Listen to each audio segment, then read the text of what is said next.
Hi, I'm Jason Bowdach, and welcome to this deep dive on film emulsion. I'm so excited to give you a deep dive on this brand new film emulation product from PixelTools. But first, I want to tell you a little bit about what it is before we jump into the product itself, along with a quick grading demo of it in action. So, what is film emulsion and why would you want it in your pipeline? Film Emulsion is a custom developed film emulation product that we have spent the last 6+ months developing by shooting, developing, and profiling our own film. We have designed this for professional colorists that are working in a scene referred workflow and want to add film emulation to that. That means that we are supporting custom DRTs, CSTs, and DaVinci Resolve's RCM workflow. We are not forcing you to change your workflow whatsoever. This will fit seamlessly into your existing workflow as long as you're using a scene referred one. It is 100% compatible with third-party DRTs such as JP2499 and OpenDRT. We've tested it with them and it looks fabulous. We are giving a lifetime license to both the DCTLs and LUTs that are included. It is no subscription and free updates for life. That's right. So, what is included with film emulsion? We have two different versions and they will differ slightly. First, let's talk about what's included with both versions. We have two custom DCTLs, film emulsion neg for the negative and film emulsion print for the print stock.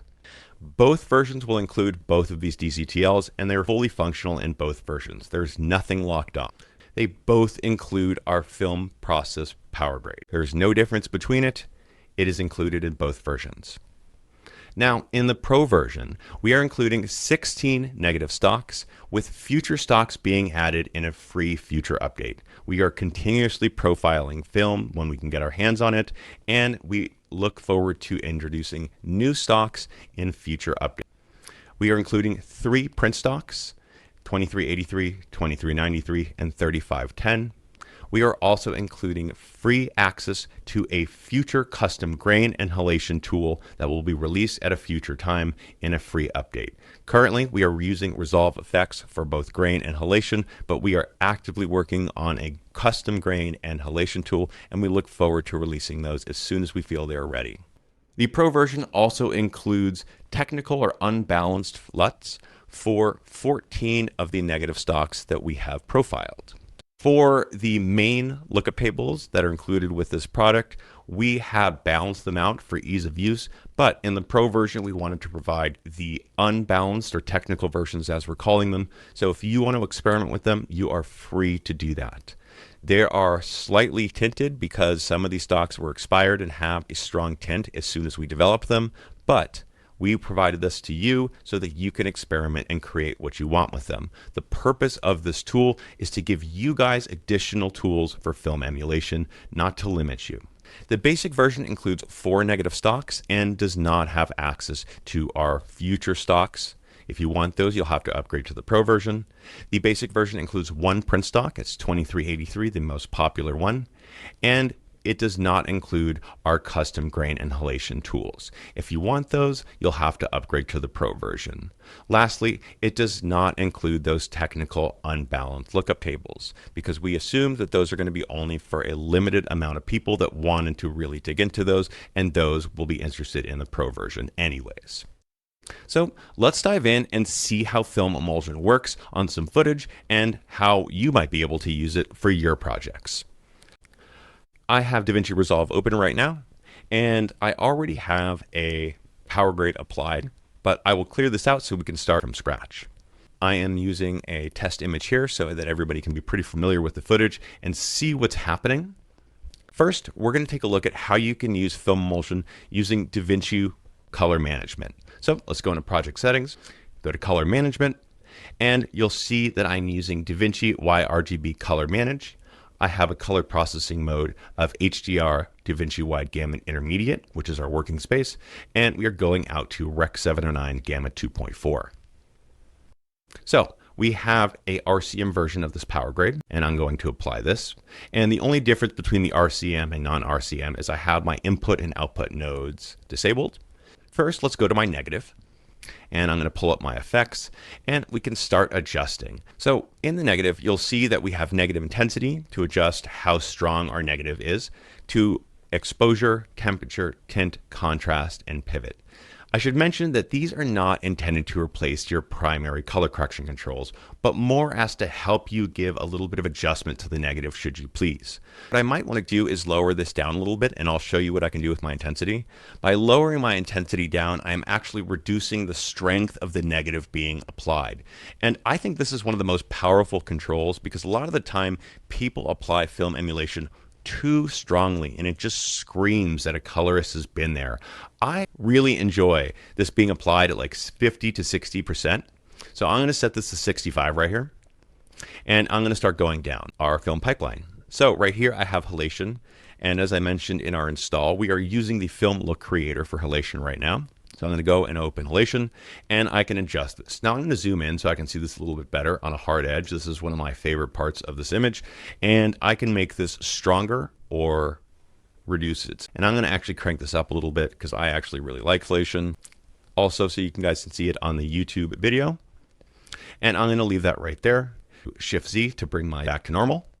And we're going to go off to the roll off. Roll off, sometimes called film roll off, is essentially a compression for the highlights. And we're using just a basic curve to do that. If you wanted to remove that, you can do that. And you can sort of see what's happening in the whites. Now, let me go to a better scope. I'm going to go to my parade scope. And you can see between sort of 896 and 768, what's happening here. We're sort of just compressing our highs just a little bit. I really like to compress my highlights a tiny bit, but not too much. You can really, really easily overdo this. So we actually set this to 2/3 strength. So if you want to increase this, one of the easy ways of doing this is not even touching the curve, but just increasing your key output here. So I'm going to put 1, and if I enable that, you can see we're getting some really nice highlight compression. And I'm just going to zoom in on our white so you can see that we are bringing our highlights down just a tiny bit. Great. Now I'm going to go over to our sharpen node, and sharpening is really interesting when it comes to film because we are both sharpen and then blur for the grain. Grain tends to stick out and the sharpness of the footage is not too similar and it ends up looking like the grain is on top. So you don't want to sharpen your footage too much, but at the same time, we do want our footage to look sharp. I know that sounds sort of contradictory, but there is a very fine medium of how this is going to work out. So if you sharpen your footage too much, you're going to end up having grain that looks like it's pasted on top. So be very, very careful about overdoing this. This is a very subtle sharpen, and we're doing this both in the mid-tone detail and in our sharpen tab. Nothing too complicated. Next, let's go over to grain. And grain, we have a couple things going on here. We have our film blur. And so I have our film blur set up very minutely. And if I zoom in, let's go to our eyes. I'm going to turn this off and on using my panel. And you can see we're just sort of taking the edge off a tiny bit. And then we have 2 different versions for grain. So we did a bunch of testing and found that, of course, grain looks differently depending on your output. So we gave you 2 different versions, one for HD and one for 4K. So we are currently using the film grain effect, and you can adjust this as you like, but we set this up to be essentially feeling the grain, not seeing the grain. A lot of people with film emulation tend to overdo it so you can actually visibly see the grain, and I don't actually like that. For me, personally, I really like to feel the grain as opposed to seeing the grain, and that's sort of what we set up here. You can also reduce this very easily using the global blend control. We're going to go back to the gate weave, and this is a very subtle effect that shakes the image very subtly as the film is sliding through the gate of the camera. This is an effect that you may want to turn off if you're going for a modern film look, but it's nice to be in there if you're going for a nostalgic, older style emulation. So now we are at our print node, which applies our print DCTL and our print stock emulation. So we have our 3 print stocks, the 2383, 2393, and my favorite, the 3510. So I'm going to leave it at my favorite. And the contrast, pivot, and saturation, again, are not intended to replace primary color correction, but to give you a little bit of adjustment for the print stock. So I'm going to reduce the contrast a tiny bit because I actually think that my print is a little bit too contrasty. And I'm going to bump up the saturation. So the saturation works in a subtractive manner, similar to the way that film does. And I'm going to boost this just a tiny bit because I'm a fan of a very punchy subtractive look. So there we have it. If I turn this off and on, you can see that we have emulated a Kodak Vision 3 500T 5219 printed to Fuji 3510. I'm going to clear this out and I'm going to show you how you can do this using a manual CS2 workflow. Let's go to our settings. I'm going to change this to DaVinci YRGB and we're going to set our timeline color space to DaVinci Wide Gamut Intermediate. Then I'm going to set my output color space to Rec. 709 2.4 because that's what my monitor is set to. Now, just a reminder, if you haven't set this already, be sure to set your 3D lookup table interpolation to tetrahedral. When you install Resolve, it is set to trilinear. Tetrahedral is a much better interpolation method and it causes the LUTs to be applied in a smoother way. So we're going to save and you'll see that our image went back to its log state, which is what's to be expected because our Resolve color management has been turned off. We have to apply everything using CSTs. I'm going to go to my gallery and I'm going to apply the non-RCM PowerGrade. I'm going to right click and apply. Built into the PowerGrade, we have two CSTs, one in input and one in output for you. And that basically sets up your CST color management. Now, just so you can see what's going on, I have currently set to DaVinci Wide Gamut, which this is not correct. This is where you need to set your specific camera settings. So as a reminder, this is an ARRI clip shot on an ARRI Alexa, and it is ARRI log C3. I'm going to set the correct ARRI wide gamut for color space and ARRI log C3, and bam, everything is set up correctly for this clip.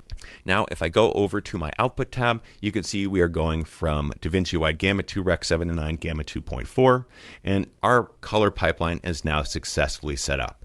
Everything else is the same as using RCM. So, for instance, if you wanted to apply this on a timeline or post-clip level, we can absolutely do that. You just need to add everything to a group and apply the color settings as is. Let's do that right now. I'm going to clear this out and I'm going to group. We're going to add these to a new group. We're going to call these ARRI.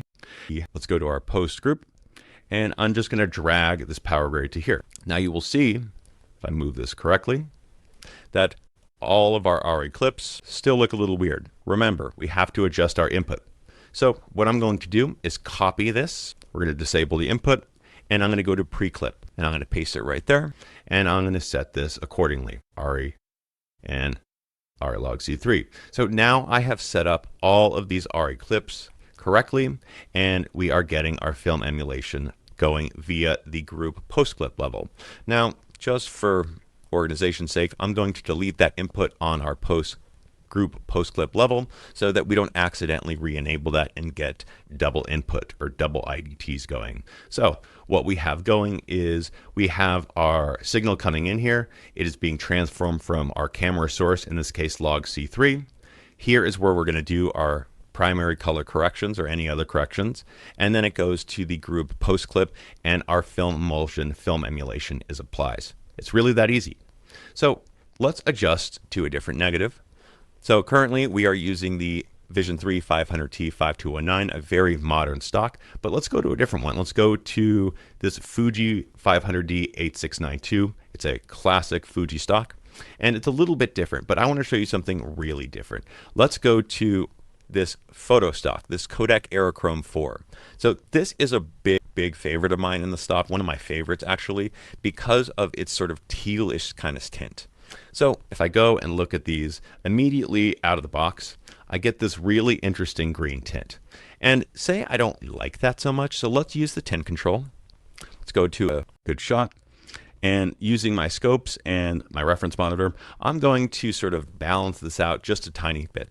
Remember, this is not clip balancing, but we're working on the negative and the print film emulation a little bit. So I want to keep that in mind that I don't go too far because we're still going to be able to go back and do primary color correction controls at a clip level. This is just to help adjust our negative and print stocks a tiny bit. So you can see that I have some tint controls here, and I can balance that out if that green is a little bit too much. And I'm going to add a little bit of warmth using our temperature controls. Now, a lot of people have asked, what is our temperature and tint? And they are all in the linear space. So they are very, very photometrically accurate. They're just not as powerful as something like our PrimeGrade tool, because we did not want people to confuse this as primary color controls. They are intended to adjust the negative in prints and make them a little bit more adjustable for you guys. So also, I want to sort of increase the exposure a tiny bit, make it a tiny bit brighter. And I'm liking how all of these look. Now let's go to our print stock at the end, and I'm going to switch to 2393. And again, I'm going to reduce the contrast a tiny bit because I sort of like a low con look for my film emulation. And let's see how everything looks. Now, I decided actually I'm not so happy with that exposure increase, so I'm going to go back and reduce that. In fact, I want to sort of reduce it just a touch by like 0.15 stops. And let's check all of our shots. Fantastic. Okay, so now at this point, I've got my look completely set up. I can go into the clip for each one, and I can start to adjust these on a clip by clip level, adjusting their exposure, their contrast, their saturation, and their color balance to get everything looking perfect. Reminder, the controls included in the DCTLs are intended to give you control over the negative and the print. We did not give you enough range purposefully so that you could do your primary controls in there. If you do want to use something like that, I would recommend taking a look at our PrimeGrade tool, or simply go to the clip level and adjust things using the tools included with DaVinci Resolve. If you wanted to swap out with a third-party DRT, you could absolutely do that. All you would do is clear out this output node, apply a DCTL effect, and select JP2499 or OpenDRT. It's that easy. These were tested and they look fantastic with it. We have a quick sequence here set on ARRI Alexa, so it's log C3, and we're going to apply film emulsion so you can see it action on something other than test charts. Now, similar to the CST workflow that I just showed you, the first thing we're going to do is select everything and add it to a new group. I'm going to call it ARRI. Because I already have one in this project, we're going to call it ARRI Car Chase. And now I have my pre and post group. So I'm going to apply my look in the post clip level. We're going to take our Film Emulsion PowerGrade and drag it and apply it right there. Excellent. So things are already looking pretty nice out of the gate. But there's one thing to keep in mind here is we haven't even set our camera type yet. So what I want to do is copy this input, delete it from our post clip, and we're going to go to our pre-clip level. I'm going to paste it. We're going to go into it and we're going to set our camera up. So if you're using a Sony, you'd set this appropriately, red appropriately, and we're using Alexa, so we're going to be doing ARRI wide gamut and ARRI log C3. So that's all I need to do in the pre-clip level. Here's where we're going to do our clip by clip grading, and then here is our look, our film emulsion. So what I want to do here is just sort of find my best clip that I think doesn't need too much work on, and we're going to decide our film stock. So this is clearly sort of underexposed and our blacks are clipping out, but I can still decide what I want this to look like. And so I'm going to choose, let's do a little bit of an older stock. I like the Vision 1 series, so we're going to do a Vision 800T 5289. And we're going to go to our print, and we're going to do a 3510 or something a little bit more classic. Also, I said I love that one, so you guys know I have a bias. I'm also going to reduce my contrast down just a tiny bit. So let's go to 0.85, and I'm going to bump my saturation up just a bit. Now, why am I doing this before I do my color correction on a clip-by-clip basis?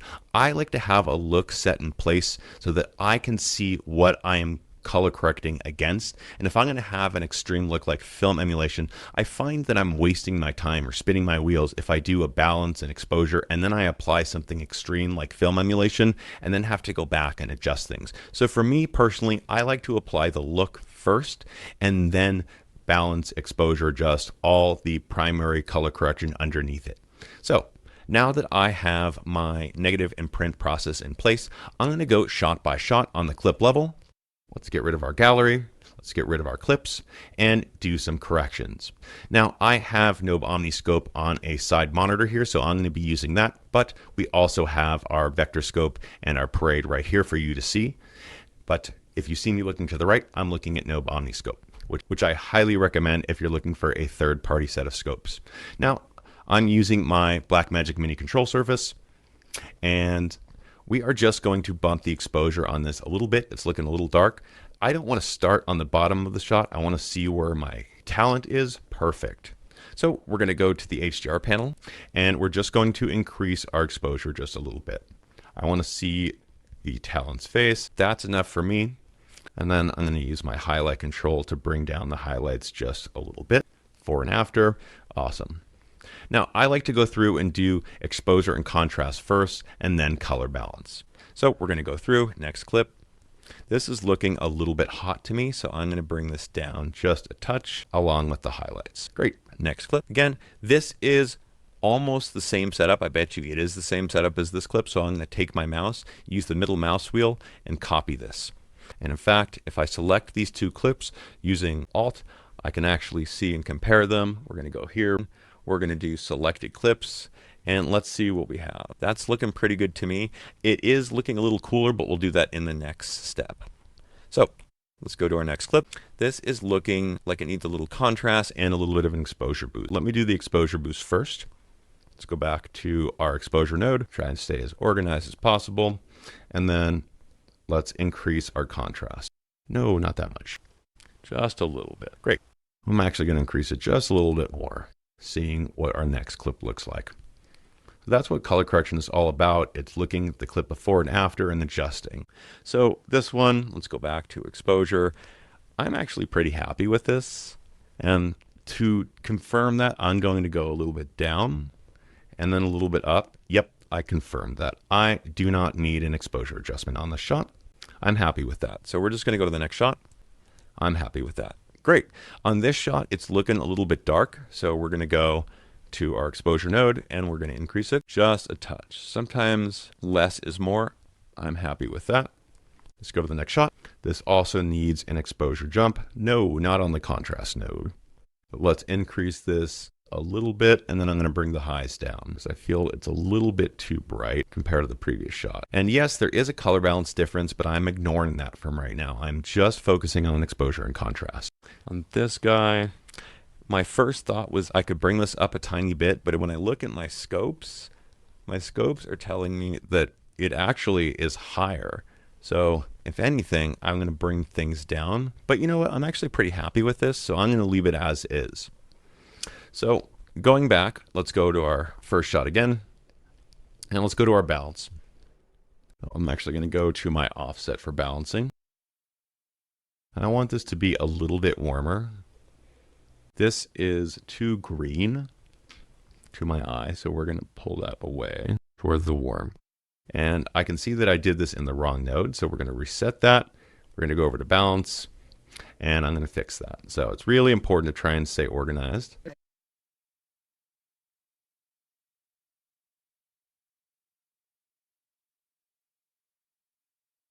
Still too green, so I'm going to go and actually just use the points to do it manually. Perfect. So next clip, this is way too blue. So we are going to bring down our blue, bring down our green, and bring up our red.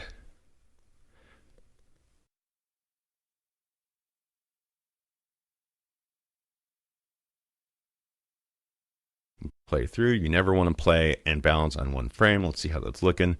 It's still a little too blue to me. So let's bring that down. Let's bring the green down. Let's bring the red up. Skin is too saturated, but that's not what I'm focusing right now. All I'm doing is color balance. Okay, so this guy is also too blue and too green. Let's go to the color balance node, and I'm going to just bring both of those down and bring the red up. Let's check the clip before, clip after. So I want to see if this clip works. No, because we copied everything. So what I'm going to do is copy the balance node and just paste it right there. That is working pretty good. In fact, I want to bring back, reduce blue a tiny bit. Rabbit. So this node, we are still too cool. So I'm going to go to my balance node. We're going to reduce blue, reduce green. I'm happy with that. Just cut well.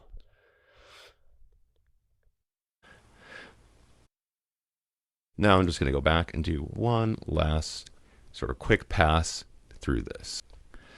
Now I'm actually going to look at my vector scope for this one and just use that as a comparison for shots.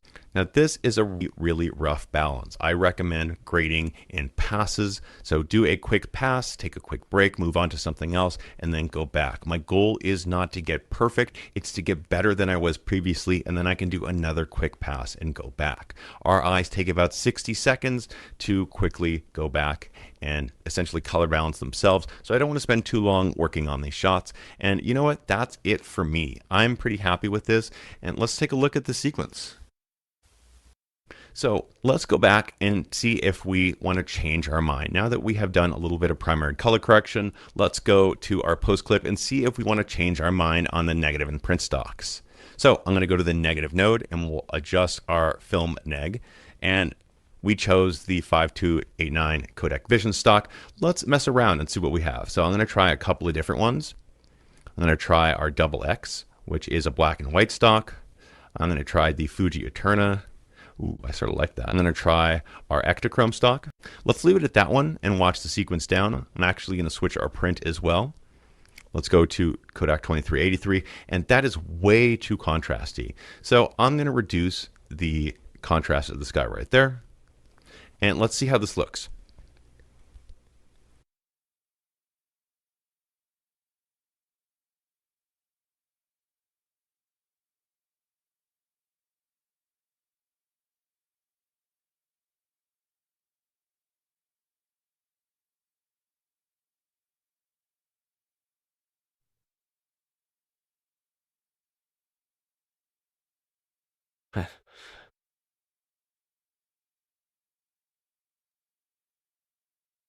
Love it. So that was a deep dive into PixelTools Film Emulsion, what's included, the different versions, how to apply it, and see it in use on a quick grade. I hope that sums up everything about our brand new Film Emulsion plugin. I want to give a huge thanks to our collaborators on this project, Nico Fink from Demystify Color and Greg Rubert. This has been an absolute passion project of both shooting, processing and profiling them. Nico has been an absolute powerhouse to help us with that, and Greg has been the one profiling these stocks. It has been an absolutely amazing experience working both of them, and as always, Cower has been the mastermind behind the DCTLs. Thank you to all of you guys for your hard work on this project. I know it's been a really long one. We've done a lot of testing, and I appreciate you guys so much. If you guys have any questions, if you guys have feedback, I would love to hear it in the comments below. If you'd like to reach out directly for questions or anything more complicated than the comments will allow, you can reach us at info@pixeltoolspost.com. And as always, I'm Jason Bowdach. Happy grading, and we'll see you in the next one.